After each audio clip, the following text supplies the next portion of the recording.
Dungeon of the Endless is a roguelike tower defense game developed by Amplitude Studios and released in October 2014 for Microsoft Windows and Mac OS systems, August 2015 for iOS devices, and for Xbox One in March 2016. The Nintendo Switch version released on May 14th and the PS4 version on May 19th. It is the third game of their loosely connected Endless series, which includes Endless Space and Endless Legend. Many games these days throw a bunch of features at you and expect you to use them all, or never touch the majority of them. And sure, that can work, but the simplicity yet demand of logical thinking to an extent that is fun works perfectly. And you can never expect what you will find in the next room. Will it be enemies, items for your heroes to carry, or simply an empty room? You never know, but you always want to find out. What is Dungeon of the Endless? What is it about? And how does it work? Well, it is a tower defense game mixed in with the aspect of a roguelike dungeon crawler with slight RPG aspects. I'm not really into tower defense games, however, the way the genres blend in together create a solid and incredibly fun yet strategic game. The main narrative of the game is centered around a group of heroes who crash land their prison ship into a dungeon, which also consists of floors of their ship. The main objective is to grab the diamond relic and get it out of the ship in one piece. However, such a task is definitely not simple.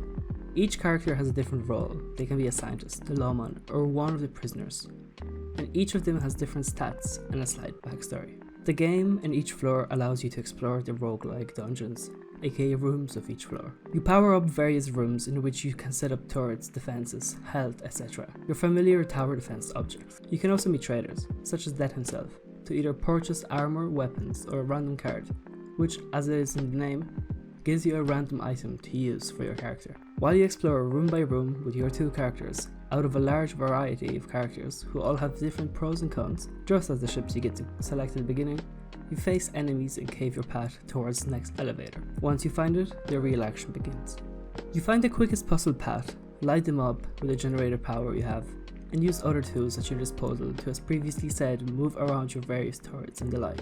Once everything is set up, you can run back to the beginning of the floor, grab the crystal, and begin trying to get to the exit. This is when the majority of mobs and enemies begin to spawn to stop you and destroy the crystal. But with careful planning and thinking, which honestly is quite easy enough, you can push through and get onto the next floor. Each floor, however, begins to get more and more difficult, so more planning and tactics of selecting items for your party to carry occurs. The combat is in a way turn-based, even though the heroes will shoot by themselves when in a room with enemies.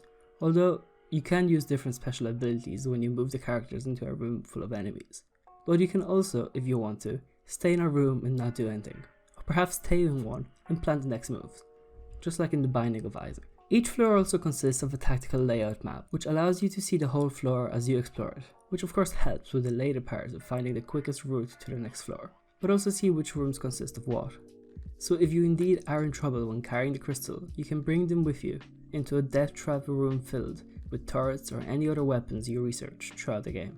And the main aspect of the roguelike game is, well, its replayability. Of course you want to reach the top floor and exit, but attempting and failing, researching, trying new things out is what makes the game fun to play and explore even more. And it is easily a game that you can pick up whenever you want and play for 10 minutes or 5 hours. And it is now available on both the Nintendo Switch and PS4, while being out on other platforms for quite a while now. I've had about a week with this game already, as I was fortunate enough to get my hands on a key for the game.